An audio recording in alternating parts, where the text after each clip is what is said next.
이 시기에 대통령이 이재명 대통령인 건 그래도 정말 천만다행이다. 거꾸로 생각해 보면 지금도 원래는 유나무개가 대통령인 시기잖아요. 아직까지. 아무것도 못하고 침몰하고 있겠지. 그러니까 여전히 대통령은 자 보세요. 관세와 관련해서 지금은 전 세계적으로 예측 불가능한 상황이다. 우린 방위산업 계속 육성할 거다. 국방력 강화해야 된다. 왜? 대통령 관세 협상하면서부터 계속 얘기했습니다. 국방력, 국력 키워야 된다. 전략적 자율성을 최대 확보해야 된다. 이게 전략적 자율성이라는 게 무슨 말입니까? 한마디로 미국에게만 기대고 있다가 큰일 난다. 그러니까 한미동맹 영토 중요하지만 침탈도 당할 수 있다. 이 한미동- 말은 못하지만. 맞아. 우회적으로 하는 거예요. 그러니까 그 한미동맹 중요하지만 우리가 살기 위해서 어떤 식으로든 우리가 스스로 강해야 되겠지만 동시에 강함을 유지할 수 있는 네트워크를 별도로 챙기겠다. 그래서 사실은 중국 가서 처음으로 군사회담 그리고 안보 이슈로 드디어 테이블을 같이 하게 됐어요. 그렇군요. 이건 대단히 중요한 거예요. 그러니까 사실상 중국이랑 뭐 저 안보는 미국이랑 경제는 중국이랑이 아니라 중국이랑 안보도 경제도 한다라고 하는 게 대통령이 오픈을 한 사실이에요. 중국 입장에서 많이 바뀐 거예요. 한국 전쟁을 중국에선 항미 원조잖아요. 미국하고 대항해서 네. 조선을 도운 전쟁이잖아요. 그게 아니라 파트너가 바뀌는 거예요. 그러니까 서로가 자기가 놓여진 상황 속에서 최선을 다해야 되거든요.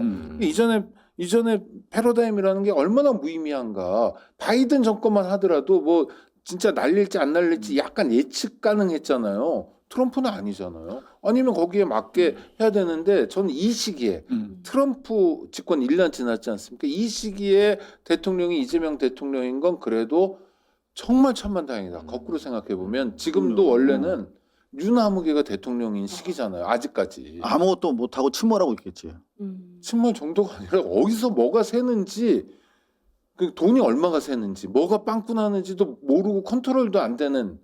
실제로 지금 청와대에서 노골적으로 얘기하진 않지만 네네. 중국이랑 이번에 다녀온 소득이 엄청 큰 거예요. 지금 유럽 국가들이 중국이랑 줄대려고 되게 애쓰는 거 아시죠? 네, 그럼요. 지금 뭐 미국이랑 당장 덴마크 같은 경우에는 오늘 1억 불이죠. 미국 채권을 팔아버리겠다고 했어요. 네. 월드컵도 안 덴마크. 가고 뭐 해보자는 거예요, 서로가. 그리고 지금 영국, 독일, 네덜란드, 프랑스, 뭐 핀란드 등 뭐 8개국 같은 경우에 군대를 파견했잖아요, 지금. 그린랜드에다가. 그렇죠. 일단 유사시 무력적으로도 충돌할 수 있는 그런 위기 상황이에요. 그런 상황에서 베네수엘라를 침탈하지도 않고 있는 중국에 대해서 안보적으로 지금 계속 거래를 하려고 그러는데 그 사람들이 누구한테 오겠어요?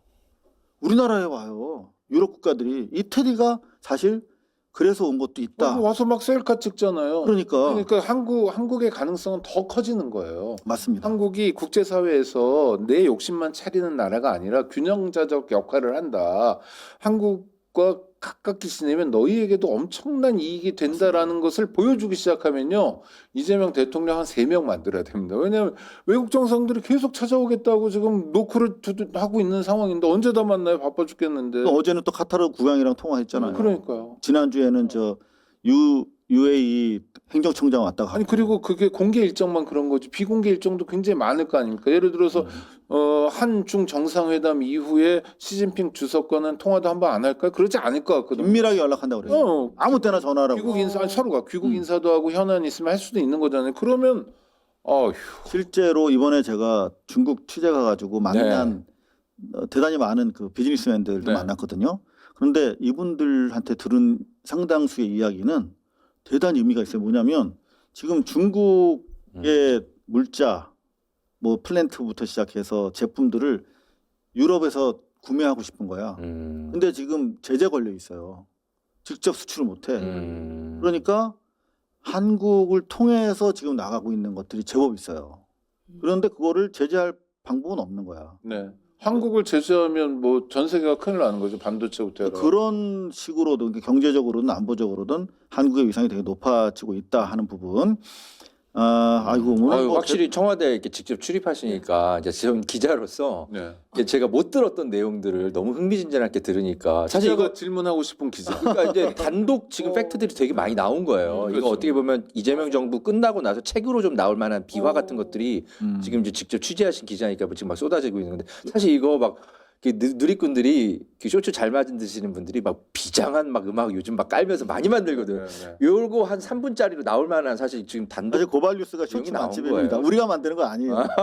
그리고 요것도 황해에서 한국과 중국의 해군 해경이 수색 구조 활동을 같이 한다. 네, 뭐 서해라고 하는 게 맞겠지만. 네. 이제 오늘은 황해라고 말씀하셨습니다. 여하튼간에 요것도 사실 이 의미를 뭐 적극적으로 얘기하진 않지만 제가 취재해 보니까 결국 이렇게 되면 군사회담을 하는 거예요. 아니, 그럼요. 그 전에는 네. 꽃게잡이 배 때문에 충돌하고 그 뭐 금도 정확하지 않은데 이게 네 건이 내 건이 하고 아웅다웅 했는데 이걸 국가 차원으로 승격시켜 가지고 갈등을 해소시키는 거죠. 아니 그 정도가 아니라 하고 그다음 어민 보호 차원뿐만 네. 아니라 군사 고위급 채널이 생기는 그러니까. 거예요. 아하. 그러니까 우리가 뭐 일본이랑 과거 박근혜 네. 때 무슨 뭐 군사 정보 교류 협정하고 막 그랬잖아요. 그런 식의 수준으로 이제 이게 점차적으로 상향이 되는 네. 그런 시작점입니다. 그러니까 네. 놀라운 성과들을 만들어내고 있습니다. 자, 무인기 얘기도 나왔는데요. 요거 상당히 중요한 언명을 했어요, 대통령께서. 네, 이재명 대통령 무인기 사태, 북한이 이재명 정부 믿을 수 없겠다 핑계거리 만든 것. 맞습니다. 이게 왜 심각한가 하면 이재명 정부는 이제 대북 유화 제스처하면서 이제 대화하려고 하는데 야, 니네 임마 집권 이후에도 무인기 계속 날라왔어. 알았어 몰랐어? 몰랐잖아 우리는. 그러니까 우리 정부에서 되게 당황한 거예요. 그리고 북한이 그러면 충분히 북한 역지사지 해보면 북한 화낼만 입장에서는 네. 혹시 쟤네 입으로는 대화하자면서 뒤로 이상한 짓 했네 라고 생각할 수도 있겠다라는 측면에서 이거 더 중요한 사안으로 대통령을 바라보고 있는데 자 제가 요거 말씀드리려고 한 게 아니라 제가 뭐 조중동 특히 이제 조선일보가 나쁘다 썩어 빠진 언론이다 그러면서 여전히 이런 조선일보 등에다가 20% 그다음에 뭐 인터넷에다가 광고하는 것처럼 자료 속여가지고 또 한 10%에서 제일 많은 포션으로 인쇄매체에다가 여전히 이재명 대통령 하에서도 광고를 주고 있다는 게 얼마나 심각하냐면 보세요. 이게 오늘 신문인데 제목 한번 보세요. 조선일보. 정보사 이재명 정보서도 북한 무인기 대학원생에 돈 댔다. 이게 어떻게 읽히세요? 이재명 정부가 정보사령부를 통해서 그 북한을 도발한 대학원생들에게 돈을 주면서 시켰다라고 읽히죠. 당연히 그렇게 읽히죠. 그거잖아요. 근데 실제로 이건 뭐냐면 계엄 사태 이후에도 정보사가 이들과의 관계를 지속해온 것으로 알려졌다. 이게 다예요. 이재명 정부가 12월 3일에 집권했나요? 아니죠. 4일이 아니라. 아니 그러니까 조선일보를 따라가는 거 너무 힘들어요. 상식을 갖고. 그리고 이 사실 이재명 정부 이후에 뭔가 액션은 없어요. 그 정보사가 그 집권 직후에도 그죠? 이재명 정부 집권 직후에도 저들과 접촉한 건 사실이야. 한번 있대요. 네. 근데 그걸 가지고 이재명 정부 치하에서도 정보사가 띵까띵까해서 날렸다라고 오인되도록 제목을 뽑은 겁니다. 일부러. 그러니까 이재명 정부 안에도 지금 여전히 지금 내란 세력들, 특히 군 정보사가 됐든 국정원 안에도 여전히 있을 거라고 생각이 드는데 아직 지금 이 내란에 가담하거나 아니면 심정적으로 여전히 그들과 한편인 그러나 본색을 숨기고 있는 자들이 여전히 있어요. 그 자들에 대한 발본색원을 해야 된다라는 쪽으로 이게 언론 보도가 이어져야지. 맞습니다. 네. 이게 이런 식으로 조선일보가 보도하는 거는 이거는 본질을 완전히 왜곡시키는 겁니다. 이재명 정부가 많은 우리 사회 개혁, 적폐, 청산 이제 갈 길이 멀지만 아직 손을 안 댄 분야가 있어요. 아까 말씀하신 언론 개혁도 있지만 군 그리고 국정원 내부 개혁 이것도 사실은 반드시 해내야 되는 과제인 것이 이런 보도를 통해서 알 수 있는 겁니다. 군은 지금 안규백 장관이 좀 시동이 늦게 걸려서 그렇지. 왜냐하면 파악하는 데 시간이 걸리니까. 지금 상당히 적극적으로 네. 뭐 인사라든가 적폐청산이 이루어지고 있는데 말씀대로 네. 국정원이 상당히 좀 더딘 것 같고. 네. 근데 많이 살벌하게 진행되고 있습니다. 아 그래요? 아, 그렇습니다. 상급 이상을 전원 교체했어요. 하여튼 그건 보도를 못 봤는데. 네, 그냥 제가 파악한 네. 상급 이상이면 실국장급까지 다 전원 교체했다. 뭐 본부장, 처장 이렇게 뭐 부르잖아요. 김병기가 했던 게 상급이에요. 네, 그래서 처음에 딱 국정원에 이재명 정부에서 처음 들어갔을 때 3급 이상이 100석 넘게가 공석이었어요. 그렇죠. 김건희 라인. 그리고 인사하지 말라 그랬지. 그렇죠. 일단. 네, 그런데 그거를 이제 시간을 가지고 쭉 인사를 해가지고 좀 정돈을 했고요. 그래서 지난번 캄보디아 사태 때 좀 활약을 했고, 그다음에 이번에 테러 지정에서도 국정원이 역할을 좀 했습니다. 뉴스를 하나 맞아요. 말씀드리면 네. 정말 저는 이해 안 되는 것 중에 하나가 뭐냐면 국정원의 고위직이 안가를 유지했어요, 호텔에. 그거 요번에 싹 정리됐습니다. 아 국정원 안가 유명하죠. 네, 싹 네. 정리됐어요. 집에 안 가고 안가로 갔다는 거 아닙니까? 호텔. 네. 자, 그래서 박선원 의원이 조금 전에 외부쇼에서 하신 말씀 그래요? 보니까 뭐라고요? 국정원이 이 테러 재조사에 있어서 이제 핵심적인 수사 역량을 발휘를 해야 되는데 네. 조금 요 선수들이 좀 굼뜨다 이런 취지로 말씀하시던데. 아니 요번에 테러 지정에서는 국정원이 열심히 했고 진짜요? 국무조정실이 이 시간을 끌고 오히려 테러 지정을 안 해주고 왜 안 해주냐고 질문하니까 국무조정실장이 자문 변호사 의견이 그렇다라고 해서 오히려 거꾸로였습니다. 알겠습니다. 네. 국무조정실이든 국정원이든 똑바로 안 하면 저희가 계속 혼내줍니다. 확인해서 일로 받쳐드리도록 하겠습니다. 아까 그 NK 언론 뭐그 네네. NK 데일리. 제가 요거 한마디만 좀 말씀드릴게요. 네. 이거 마침 제가 관심 갖던 사안인데 이 데일리 NK. 예예 이 국정원이 이 극우 언론들을 활용해 가지고 내란 책동을 했던 흔적들이 지금 이렇게 있는 건데 네네. 이게 스카이데일리라고 그 문제 많던 그 언론 저희가 1년 전에 취재해 보니까 거기에도 국정원 예전에 댓글 조작했던 알파팀이라고 있거든요. 거기 출신들이 거기 가서 칼럼 쓰고 기사 쓰고 그러고 있었어요. 그거 제대로 수사 아직도 안 되고 있거든요.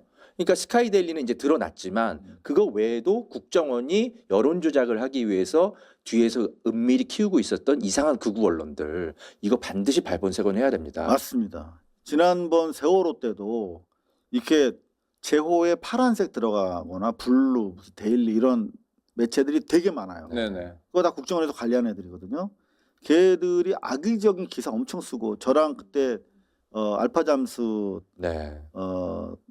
대표님이랑 같이 아이들 구하러 갔을 때도 그 전혀 문제가 없었는데 마치 뭐 잠수사 한 사람이 그 다이빙벨 안에서 사망한 것처럼 기사 쓰고 그랬었어 걔들이.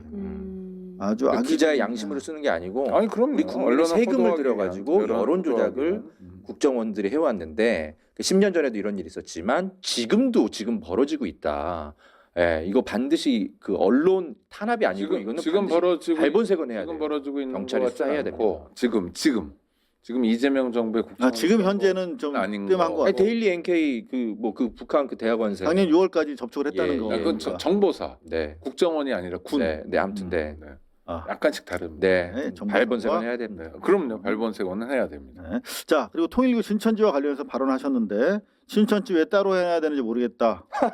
아, 그리고 정교유착은 나라 망하는 길이다. 이재명 죽어야 나라 산다라고 반복 설교한 교회도 있었다. 자 그런데 여기서 제일 중요한 포인트는 뭐냐면 신천지랑 통일교 당연히 하는 거고 국회에서 시간 걸릴까봐 이미 지금 하고 있죠. 특수본 합동수사본부. 합동수사본부를 지금 대통령 지시로 진행하고 있죠. 네. 저는 신의 한 수다. 너무 잘하셨다라고 생각이 되고 그리고 이 아까 뭐 세계로를 비롯해서 무슨 뭐 저 운정 참정교회라든가 네. 뭐 이런 그 내란 부역 혐의가 있는 교회들 있지 않습니까?